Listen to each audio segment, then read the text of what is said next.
Welcome to Mood Lit Lounge. I am your host, Mood Reader Abby, and today I want everyone to know that while we try to stay on topic, side quests are real. Today, we cannot wait to go into our much anticipated deep dive episodes of Metal Slinger by Rachel Schneider, the incredible Rachel Schneider. We will be covering chapters 1 through 5 in today's episode. Please note, it is imperative, if you have not finished this book 100%, that you stop listening right now. The following breakdown and synopsis of these episodes will ruin this book for you, and we would hate to see that happen. Once you finish Metal Slinger by Rachel Schneider, please come back and do a deep dive along with us here at Moodlit Lounge. Until then, this is your final chance to turn back. Everyone else, let's get into it. Before we get started, we just want to say a huge thank you to our sponsors at Fabled and Found. So today we are wearing the Kenta Market shirt. It's comfortable, it's breathable, it's so nice. You can find everything there on fabledandfound.com's website. You can go ahead and into the Metal Slinger merch line. She's got hats, hoodies, t-shirts. It's super fucking cute. Please go check her out. Chloe, who designs them, is absolutely amazing and such a great human. You can find them also on Instagram at Fabled and Found. Time for the deep dive. Now, I'm not going to lie. This was hilarious to me because I felt like I was doing an immense study project, which I guess technically I am. So if you have the physical book and you want to follow along with us, I am going to be referencing page numbers. If you have the audiobook, I can't really do a whole lot about that except for just give you the chapter reference. So I just want to start that off. Here's a few other key things to note. Number one, we do have a playlist created on Spotify at Moodlit Lounge or by Mood Reader Abby, or you can find it on our website, moodlitlounge.com. So while we don't have a song for every chapter yet, we do have a current series of songs that take you through a cinematic listening journey of the book. We'll let you know each song at the beginning of the chapter that we've picked. Let us know in the comments if you agree with that or if you think you have a better song suggestion, because we love music. Anything that you have would be amazing. And then two, we're going to start each chapter off with a quick synopsis and then a breakdown of the things that we notice. So it'll include theories of what we think is happening. These may change over time as we complete the deep dive ourselves, because as we know of those who have read the book that you thought that you read is absolutely not the book that you read in its full entirety. A lot of the reason we wanted to do this breakdown is to figure out where those key moments were so we could figure out which part was Brynn and which part was Jovi, because I firmly believe that they are kind of two separate entities as we go through this story that follow a parallel storyline. So just to kind of give you an idea, if you have any other or additional theories that you think would be excellent to add to this, if you have any commentary, please send us a DM on Instagram. Please comment on our post. Let us know what you think. We are all ears for all of those things, and we love to get you featured in future episodes. So we're going to start with chapter 1. Let's meet the characters. So Brynn, aka Jovi, at this point in time is an outcast and is only kind of in a higher status of places due to Kai really pushing for her to be that. She's oftentimes referred to as an urchin. She lives on Urchin Lane. We do know, however, that she is the light wielder. Kai is a descendant of Ren, essentially the prince to Alaha. He is kind. He is a natural born leader. We also know that he has the magical gift of influence. We have Messer, who gives off total fuckboy vibes. He's funny. He's everyone's wannabe best friend. He's got unwaverable swagger and confidence. He's cocky, but in the best ways. And we know that he is a shapeshifter. And then we have Aurora, who is aloof, stabby, intimidating, and doesn't really care what others think. We don't know that she has any magical powers. We don't actually hear about her for the rest of the series, really. I'm not sure if she's just a character who's important at this particular point, or if she's going to be a character who is important later, but I'm going to wager she's going to be important later, seeing as Brynn, aka Jovi, ends up going with Melee and kind of doing their own thing. And I feel like she would be a key part of the resistance that's there. So chapter 1 is kind of the start of your world building. It's not actually very long, but you do learn a couple of things in there. So here's what we know about Alaha so far. The people were ostracized over a century ago. There was a brutal war that took place, and all the other territories agreed that they should be banished to live on the ocean, to never be on land again. Except they were able to negotiate a peace treaty where they could come once a year to be able to get supplies to feed their people, which leads into two, their people are constantly on the brink of starvation. They don't really have a whole lot. They are very poor. They only have what they can get at these markets. And even then, they don't have a lot of money for that. They live off of the sea and the tree grove that they live in as much as possible. We also know that in political terms, after the Alaha people went to go live on the ocean, that Melee essentially turned their backs on them. Stroud diverts to Kenta on all. Roizen claims allyship, but they never show up to help them. So they really are kind of this isolated people. We know, again, that they live on the sea and that they are incredibly superstitious. They have a deep rooted fear of sea monsters. And as a matter of fact, one of the punishments is to sort of be banished and left in a rowboat, essentially, that goes out to sea. And those people are never seen or heard of again. And obviously, if you're on the ocean, I mean, there could be a possibility for a lot of that, but it is firmly believed it is due to those sea creatures. As a matter of fact, it's so intense that it's something that they tell their children stories about. What's easier than taking care of unruly children than snaking black tentacles coming through a bedroom window, right? So they are taught that from a very young age. And I believe that that's for a very important reason that maybe we don't understand right now, but that we'll find out a lot more in this second book, I'm convinced. They also have a motto from hellos and goodbyes to condolences and congratulations. We are one. The other thing that we know and we learn in this chapter is that they have a covenant called the Rule of Boundaries, which includes no intimate contact of any kind until the matching ceremony. It's a marriage of strategy, and currently it's practiced to ensure that they don't lose their population. And oftentimes, the younger you marry them, the more inclined they are to want to have babies because, horny teenagers and all of that jazz. So, those are sort of the main things that we understand and that we learn in this chapter. Now, if we back it up and we go back to the very beginning, we literally start the first page, the first line, the first paragraph in the first chapter. If there's a way, I say, confirming the plan. And Kai dips his head and says, yes, but no one goes alone. Agreed.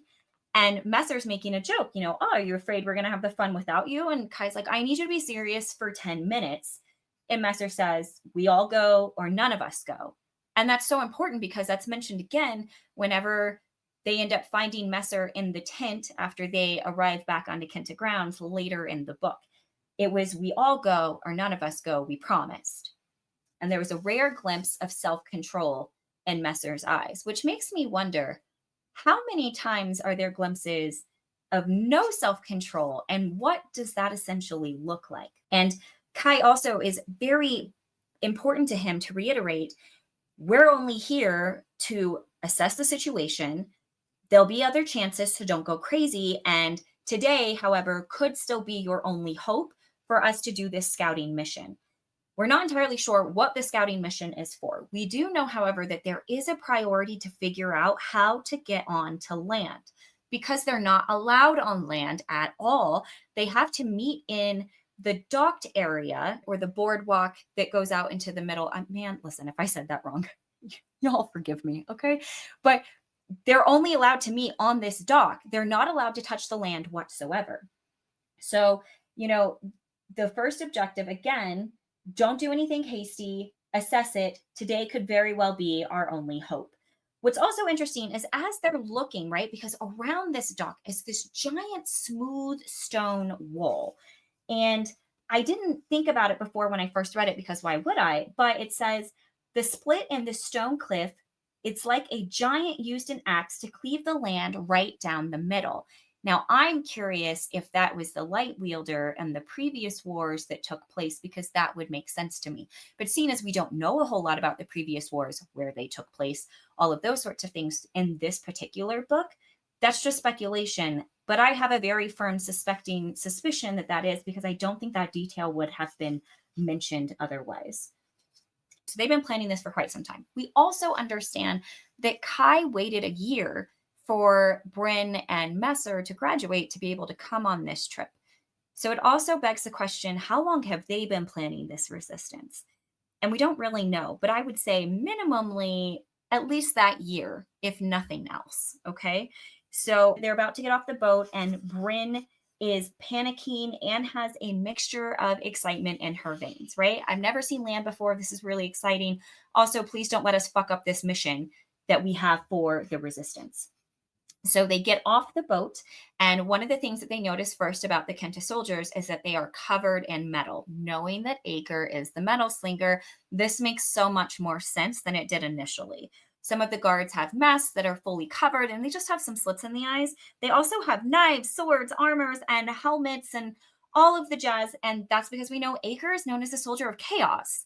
So, of course, he's going to make sure that he can easily pull things because he can do any metal, right? He can easily pull things from whatever is around him to make sure he can defend his people. And there's no way he's not going to be here on this day. So his people are going to be meddled up even more than average. We also know they're kind of assholes, right?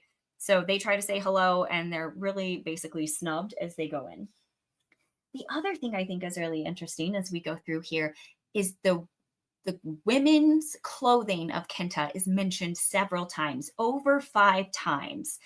And I'm wondering if whenever Brynn, aka Jovi, would come here in the summer, if she loved the clothing as much then, and maybe this triggers some sort of a memory for her. Anyway, we get off the boat. We walk past the Kenta soldiers. We pass all of the women and the wares, and we find ourselves at a confectionery because that's delicious, and they're so tired of eating fish all the time. And we hear the first reference of Meili from Jovi, where she says, "Dang rabbits." I have to tell you, when I found that out later in the book, I was like, holy fucking shit. And Aurora's like, that doesn't make any sense. And she's like, that's why I like it. And we now know that's because she said that all the time from the country she's from. That's a pretty common phrase. They start to look around again to observe to see if they can get a foothold on land, but they're all coming to the same dismal conclusion. There might not be a way ever on page 10. They may never be able to go onto Kenta and do the things that they need to do. And we know going onto Kenta specifically is very important because they're going after the king of Kenta. So if they can't get on the land, how are they supposed to be able to perform the assassination attempt that she ends up following through with, or attempting to follow through with? Because I'm not convinced the king is dead. That she ends up attempting to follow through with. But they're so frustrated, like, oh my God, this is going to be impossible. So then they're pulled over into violin and music and things. And so Kai looks at Brynn and says, dance with me. And she's like, are you sure? We go back to the rule of covenants. You're not supposed to have intimate contact with anyone. And he's like, it's fine. You're with me. Don't worry about it. It's going to be okay. What I think is really interesting is that this is the first time we see Kai say, Brynn, look at me. I'll always protect you. This is something he says pretty frequently, actually, over in the next 10 chapters. But he starts, Brynn, I'll always protect you on page 12. And then he proposes marriage to her. And that does not go as well as planned. Okay. He says, I've already asked my parents for permission to marry you. Okay. And she's like, why would you do that? And he was like, you had to have known that this was coming. And she's like, why would he ever choose me? Right. On page 13. And if we break down this marriage proposal, some people might say when they first read the book, oh my God, he's, the up and coming person who's taking over this territory. She's an abandoned sea urchin, essentially. Why wouldn't she want to marry up? They've been best friends forever. They're planning the resistance together. Like, that should make sense. But it doesn't make sense to her. Brynn is really upset. She feels today of all days, this was the worst possible moment to do it because it's a distraction for their scout mission. She doesn't meet the standards and statutes and doesn't believe that the Alaha people will ever accept her. They hardly accept her now. Why on earth would they accept her then? He, however, and because her being an urchin, I'm fairly certain in this resistance, she plans on just taking the downfall of whatever happens. She doesn't want to bring Kai down with her. If they go through and follow this plan, it's going to be death or war or possibly somebody captured in prison. She's the one who's willing to take that risk to have that happen to her. Everyone else is too integral to Alaha to be missed, and she's not. So asking, she never even considered that to be in a realm of possibility, because why would she? For Kai, he sees it as, well, she's his partner in crime. She knows all of his secrets. She can defend herself. She would make an excellent chieftain's wife to lead this resistance. She would be the head, like they could do it together. They already have the same mindset for everything. He says she's smart, she's hardworking, she's beautiful. And his parents aren't going to wait any longer. So if it wasn't Brynn, if Kai wasn't going to marry Brynn, who would he marry? And we don't really learn enough about the other girls in Alaha to be able to make a clear distinction. But I would say, based on all of those things alone, yeah, she does seem like the choice he would pick, even despite all of those flaws. And she says, their movements come to a halt. And I've spent like what feels like my entire life waiting for this day for the chance to go to the market and onto land. And he's dropping this on me now? Because again, that's a double meaning for this resistance that they've been doing. So Brynn runs away. She's like, absolutely not. You have lost your ever-loving mind. And she just loses herself in the stalls. And there's two things that also have another Melee reference in it. So one, she says that the air is rich and earthy, and it reminds her of the scent before it rains, her favorite. Rich and it's really hard to have a smell that's earthy, and right, because to me that is reminiscent of like dirt, right? When the water kind of hits the dirt, you can smell rain on the ocean, but smelling rain on the ocean, if you've been on a boat before, like a cruise ship or sailing or whatever the case is a much different smell. It's similar, but it is a much different smell, in my personal opinion, than the smell of rain on land. And the fact that she's able to register that it smells like her favorite smell of on land is interesting. And two, that she loves the deers and rabbits and foxes and animals that you find on land that she constantly draws. And we know she constantly draws those things because she's from Melee and she grew up with them, and it is an integral part of her. They were some of her favorite things ever.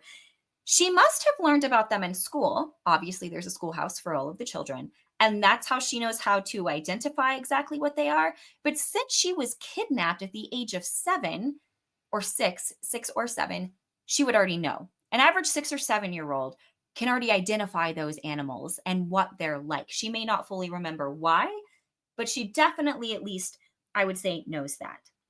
So she happens to look up and she sees that she's being trailed. Okay.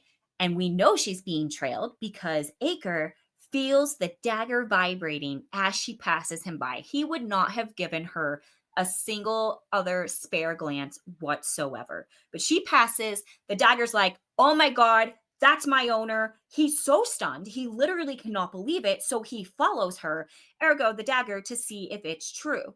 And there's this moment where she's like, oh my God, what are you doing? And she stares at him and he smiles and he sees her and he's like, oh my God, at long last, Jovinia, you are alive.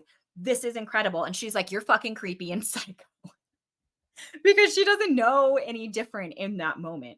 So she tries to outrun him and stops at a vendor with some gems. And she's looking at this really pretty C-class gem. And the guy's like, it's really expensive. And she's like, yeah, I'm a broke bitch. I cannot afford that, while admiring them. So Ager catches up to her, determined not to lose her again. He pretends she's stolen a stone in an effort to apprehend her. And during this, right, we have the exact quote on page 18. He regards me for a moment, eyes bouncing between mine, looking for what? I'm unsure, considering we both know he concocted this whole scheme. He's like, do you recognize me? I know you. I know you intrinsically. Do you know who I am right now? And he notices that she doesn't. And he's like, well, there's only one way to confirm. I'm pretty sure I know exactly who you are right now, but I need to be 100% positive. So he threatens to take her hand off because she, quote unquote, right, stole the gem. And he pushes her to touch the wall. Now we know she needs to touch the wall because being on the land is what helps activate their magics. And she was stolen at such a young age. She didn't have the ability to have her magic build up like normal, to be an actual, like, true growth progression. Instead, it's all at once. He looks at her and he murmurs into her ear so seductively, place your hand against the stone, on page 19. And she's like, why are you doing this? And we know it's because he's like, I need to make sure. I need to make 100% positive. that this is her, which unfortunately results in Brynn having her magic awakened all at once. Incredibly painful. She screams, and then the shocked faces and murmuring around her happen. Now, this is a really interesting detail because the townspeople know exactly what just happened. Here's Brynn dressed in a guard's uniform. She touches the stone, right? They're not supposed to touch it at all. She touches the stone. She screams. People throughout that community also have magic. Like, it's not just stuck to royalty or whatever. And they're like, oh my God, this girl from Allaha just had her magic awakened. What the fuck is happening? So Acre looks at her. He's totally stunned. His eyes are wide. His breath is frozen in his chest because holy shit, it is her. And even when Kai starts calling her name, he just continues to stare at her in awe and fear. Fear, in my personal opinion, of what this means, right? Fear of where she's been, fear of he's going to lose her again, fear of all of the unknowns that await them, fear of what this means for the kingdoms. Like, there's so many things happening. Fear of even, is she even going to remember me? Like, is she even going to love me? Is she going to just reject me? Was this all for nothing? Then we hear Kai use his voice of persuasion because we know he has the power of influence for the first time. And what you don't notice the first time you're reading this is that Acre notices it too, which is why he scoffs and is like, that won't work on me. Your power is so weak and diluted because you're not on land constantly. This is like hitting a gnat that's flying in my face. Like, get the fuck away from me. So Kai repeats it again, right? Softer, let her go. And interestingly enough, says, she's not yours. With the irony, she absolutely is his, which I think is just so funny. And then Messer is the one who sees her and attacks a guard. So what we notice a lot, especially what I have noticed a lot in their relationship, Kai is always the person who says the words. Messer is the person who actually means them. And he means them because he's always proving them by his actions. So he attacks the guard and she flees from Acre by slicing his Achilles tendon. And he knows she's going to attempt to escape. And he desperately looks at her and pleads, don't. That is my favorite scene in this entire chapter. I just want you to picture that with me, okay? He's on the ground. His ankle is bleeding like crazy. He's looking at her, right? He's been looking for her for over a decade. And he's looking at her and he's like, don't. And that meaning of that word don't just goes so far. Don't leave me. Don't do what you're about to do. Don't make us make this any harder than it has to be. Don't run away from who you are. Don't run away from your past. But she doesn't quite understand all of those meanings, but she does hesitate. She doesn't, I mean, not enough for her to stop what she's planning on doing, but he gets through to her enough because he tries to stand up, right? He gets on one knee, obviously not the other one because Achilles tendon, but he gets up on one knee and he's just pleading with her, don't.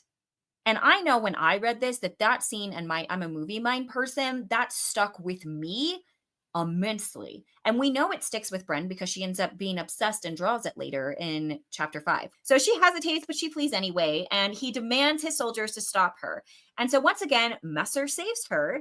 Kai joins, and they all scramble back to the boat. And then an explosion takes place. Aurora walks out whistling like the psycho she is, like it's absolutely nothing, claiming they needed a head start. I'm using quotations for those of you who are not watching this video, a head start. And by doing so, she takes out a large portion of the docks, so forcing the peace treaty to be broken. And Brynn realizes that she still has the weapon, her weapon, as a matter of fact.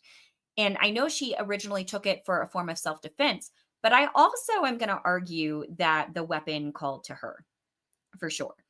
In chapter 3, they're on the boat ride home. And so Brynn, we find out, is treated absolutely terrible by her peers. It's even worse than usual, knowing that they are blaming her for the whole fiasco that took place at the market. So Messer is concerned. Of course he is. And then we learn that she has a rival named Paul.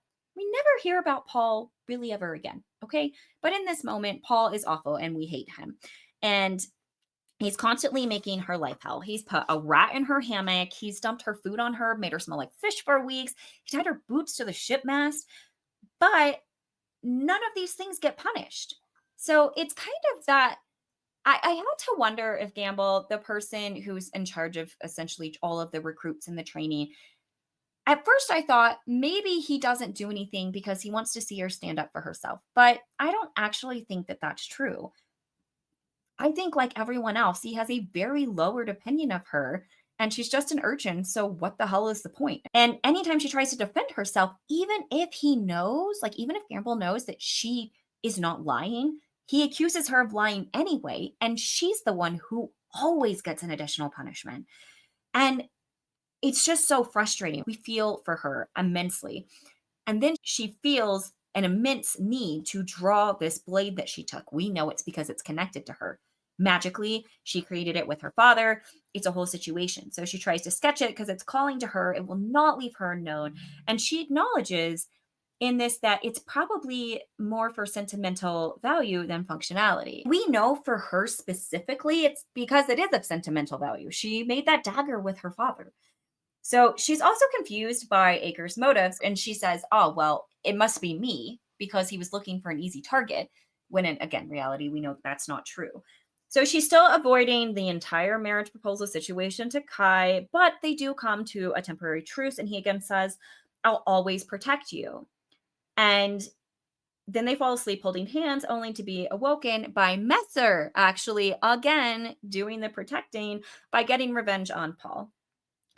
So Kai and Messer, Aurora, and Brynn have all been called on by Gramble, who listens to Kai's side of the story, and they all have unofficially decided together that they're not going to tell anyone about Brynn touching the wall. Kai knows what that means. He absolutely knows what that means because he had to have earth and land to activate his own magic. So he personally knows what that means for her. I would never have taken in consideration previously. We also learn that Aurora and Brynn have constantly been pitted against each other since the age of 12. And I don't really understand the rationality behind that. And we're not really given enough information about Aurora to figure out why that is either. In an effort to go thank Messer for standing up for her, but also being like, hey man, let's not do that.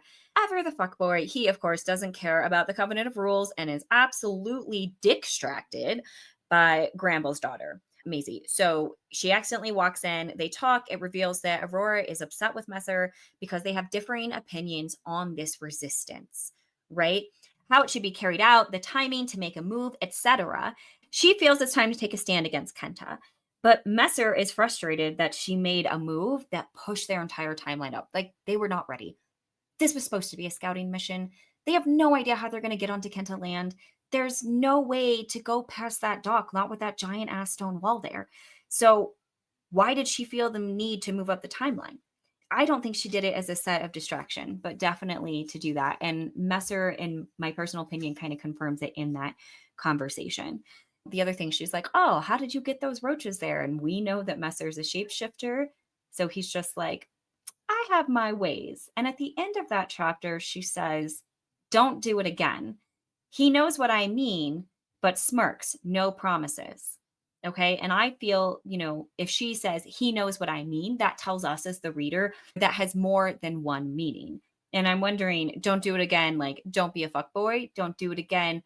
Don't go with Paul. Don't do it again. I think she knows he's a shifter. And I'm going to tell you why in chapter 5. I think she knows that. Don't do it again. Don't be stupid enough to go off and go do whatever it is. Okay. Then we move into chapter 4. They basically are done with this boat journey and they get home. Okay. And we learn more about the Alaha village here. So it's woven through giant tree trunks that create a grove that have a large network of bridges. So just trunks, like just a tree forest in the middle of the ocean with all of these different bridges. Houses are kind of like made of shields off to the side, but storefronts as well are put inside these tree trunks. So it's this like, I don't know. I got to tell you, when I was reading it was very Fern Gully. Is what I kind of a picture, but if like Fern Gully was on the ocean. Messer Kai, Aurora, and Brynn are all called to the captain's quarters. They're kind of joking around before they get there to lessen the tension, but they all know what's coming. And we meet Dupree, the asshole commander of the guard. Aurora is arrested to Brynn's surprise because she assumed it was going to be her because, again, she's the urchin. and they're all interrogated. And so once again, they all omit Brynn touching the wall. And we also know that Messer is a shapeshifter, right? And because he's a shapeshifter, he has magic. So he also knows what it means that Brynn touched the wall. And none of them talk about this before she leaves at all. None of them talk about it. They just know that they don't think that they should tell the adults who are involved. The captain tells them he thinks that Aurora is a part of this resistance, and they all kind of freeze. And they're like, what? What resistance? We don't know what you're talking about. We as the reader are like, what? There's a resistance happening. And now it's, what? Oh my God, are they on to us? And it's like, it's just so interesting reading this through a different lens now. And what I also think is interesting is that when Aurora was arrested, she looks at Messer with an I told you so look. So, what other conversation has taken place between Messer and Aurora? And Messer's also very protective of Aurora in this chapter. So, when Ren announces, do they have any knowledge that Aurora was involved? And so Kai and Brynn easily and confidently say, no, absolutely not. But Messer hesitates, letting us know that he did have some knowledge about it. He tries to kind of smooth it over and give her the benefit of the doubt, or at least try to say she couldn't possibly, but it doesn't work and falls very flat. And then throughout the rest of the chapter, Messer is still worried about Aurora. He asks what's going to happen to her. Is she going to be exiled? Or worse, is anything else going to happen? And he's the only one who asks these questions. He's very, very concerned. So what's going on there?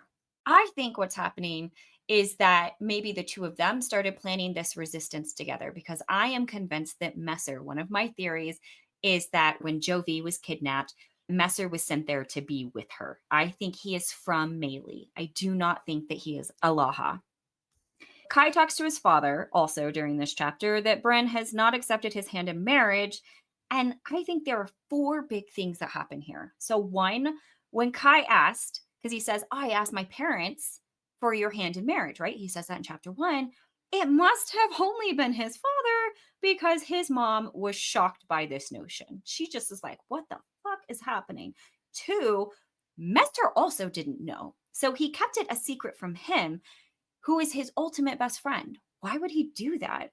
3, Red has already accepted this match even without Brynn's consent to it, and has already publicly declared it to Kenta, because Kenta's like, we want both of these girls.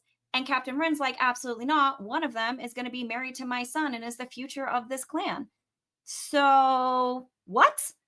And 4, because of that, Brynn is given no choice now but to marry him or to go live as a prisoner of Kenta. And lastly, the fact that Ren uses Messer and his abusive piece of shit dad to threaten all of them was such a dick move.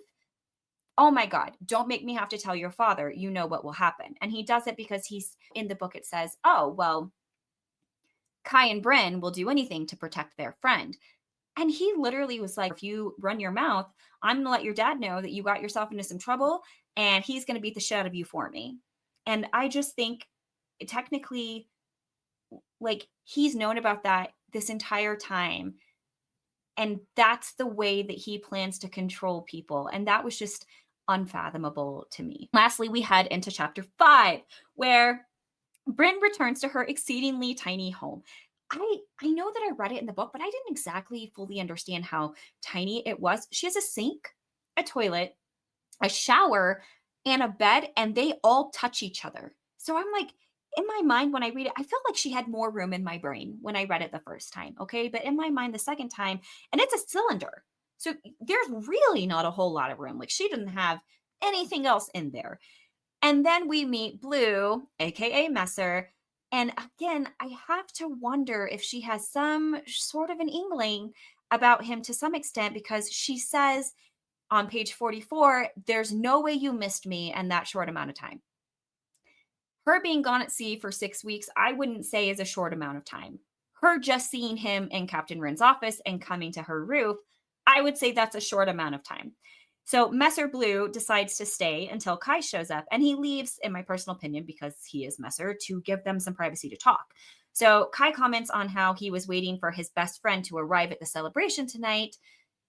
And she assumes he's talking about her, when in reality, neither of his best friends shown up. So once again, they start talking about this resistance and that leadership has decided to release Aurora, hoping that she'll quote unquote lead them right to the heart of the revolution, which hilariously is Kai Messer and Brynn, from what I can gather from the end of this book, right?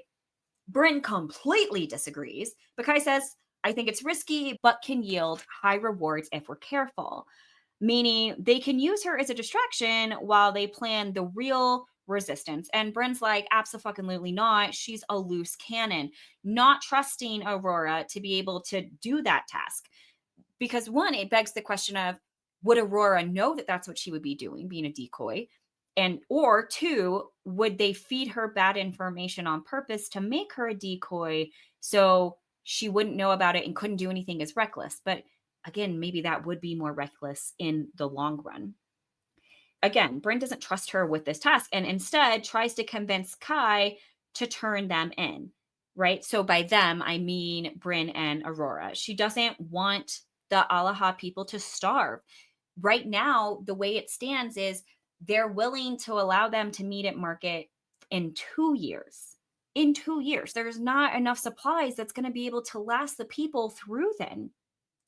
Again, I am convinced that she's unimportant enough and that she plans on sacrificing herself to this cause. Again, she has no parents. She has no family. She's considered very low level. She's an urchin. Besides Kai and Messer, no one's really going to care that she's gone. And if she gets to die by saving her friends and their future families, then she would absolutely do that. And I can confidently say that even from knowing her from these very first few chapters. The only other way out of her current situation is if she goes with Acre as an option. Now, she doesn't know it's going to be Acre. She doesn't know that Acre is the Prince of Kenta. She knows nothing about him when they first meet, much to his chagrin, right? But she can't stop thinking about Acre. She wanted to wait until she was in private when she was away from Kai, since Kai knew what Acre looked like and or would probably comment on it. She just wanted to live in that memory, that same memory where he's on his knees and says, don't, on page 45.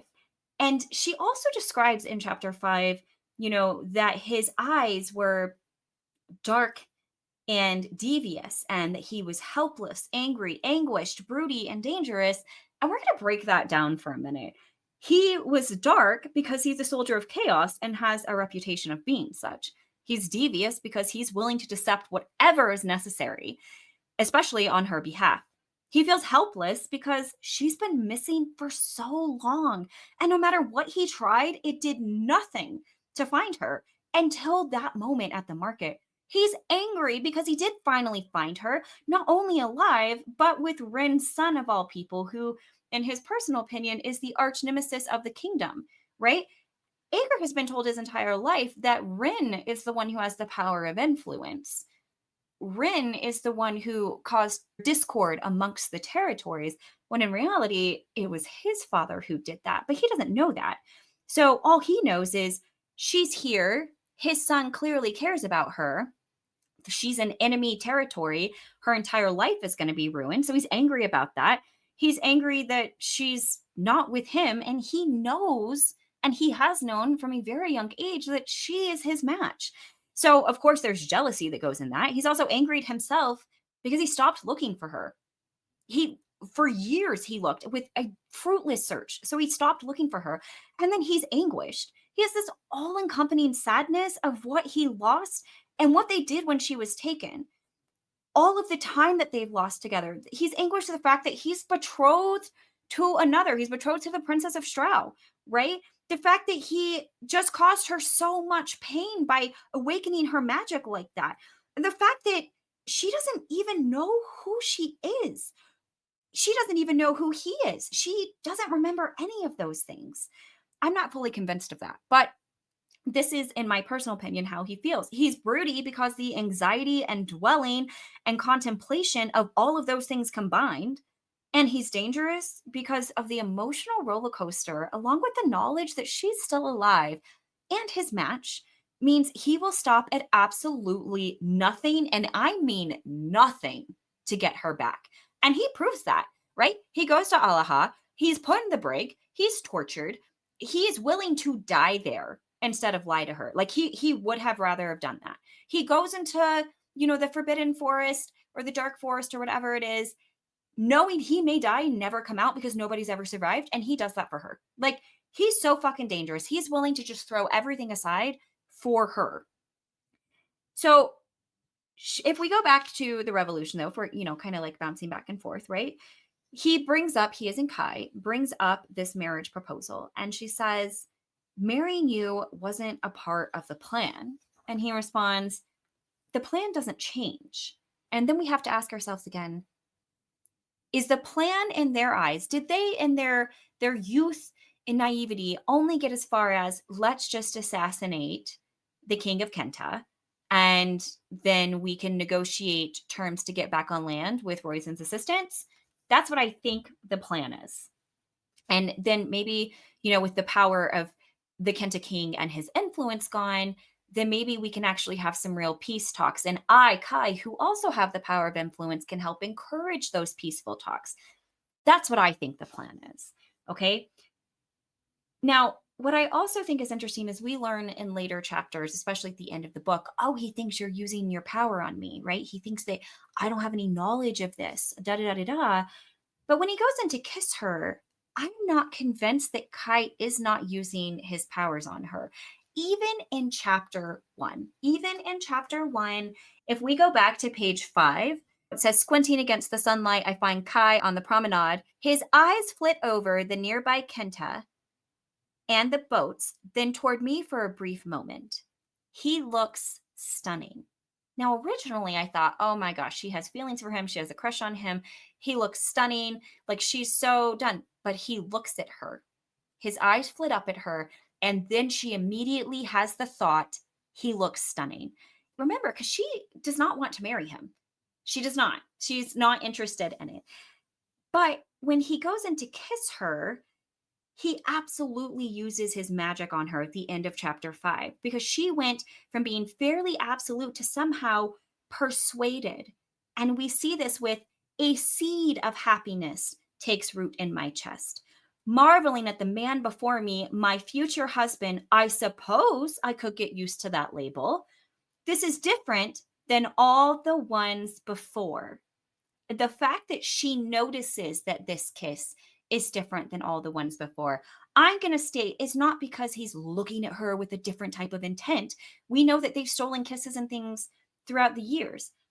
She already knows that he wants to marry her, right? He can't really be looking at her a whole lot different if he's made his intentions very clear and she's made hers, and I don't want anything to do with this, right?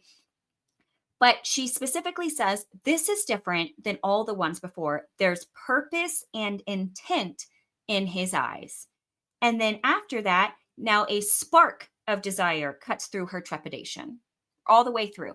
In a normal romance novel, you read that and you're like, oh, well, she, had anxiety and then they kissed each other. And she's like, no, this is 100% it. But we know that Brynn doesn't feel that way. So she's had a seed planted, a small spark planted. He's looking at her with purpose and intent in his eyes. And then she says, if I'd even had an inkling of an idea of how good it would feel to imagine a future with him, there would never have been any answer but yes when he asked me to marry him.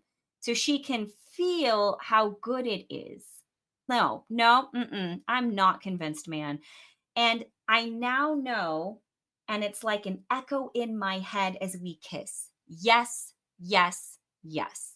Nope. You absolutely cannot convince me that Kai was not using his powers. Absolutely not. There's no way. He definitely did during that kiss to try to persuade her over.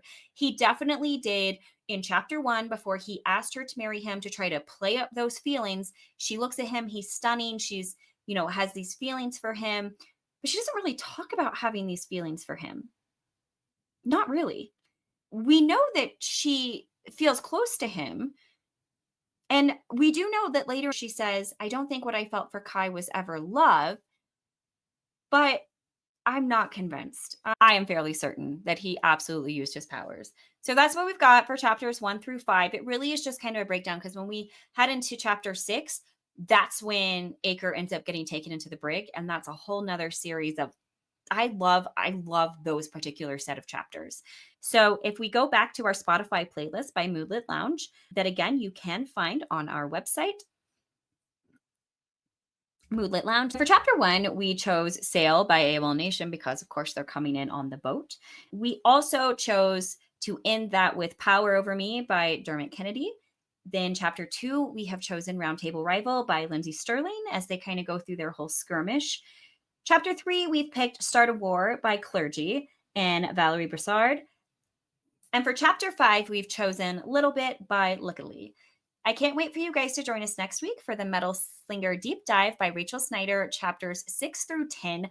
There's so much good depth in those episodes. Oh my gosh, I really, really loved it. For listeners and people watching, remember that we are breaking these episodes up by chapters and that all of them are going to have spoilers. So if you have not, again, finished the book 100%, please don't let this ruin this for you. The plot twists are insane. To listen to all of the Mini Mood episodes, you can find us on podcast platforms everywhere like Spotify, Apple, iHeartRadio, as well as watch this interview on the YouTube channel, Moodlit Lounge Podcast. Make sure to like, share, and subscribe so you never miss an episode, which covers book community interviews, deep dives, reviews, and the book of the month from the Book Baddies of Colorado Springs. We publish episodes, new ones every single week. You can also find us covering local author signing events and release parties at romance bookstores and venues across the state of Colorado. If you'd like to be a guest on our podcast or join us for one of these deep dive sessions or participate in a panel, please fill out the guest interest form available on our website, moodlitlounge.com, as well as in our link tree on our Instagram or TikTok handles at Moodlit Lounge Podcast, or send us a DM. Thank you so much, baddies, for joining us today. Again, this deep dive of Metal Slinger by Rachel Schneider is been something we have been obsessing about for months. And I'm so glad that we finally get to be able to bring it to you. Let us know what you think of these episodes and stay lit. If you want to hear more content like this, please like, follow, subscribe, and share. We're available on YouTube, or you can visit our website, moodlitlounge.com.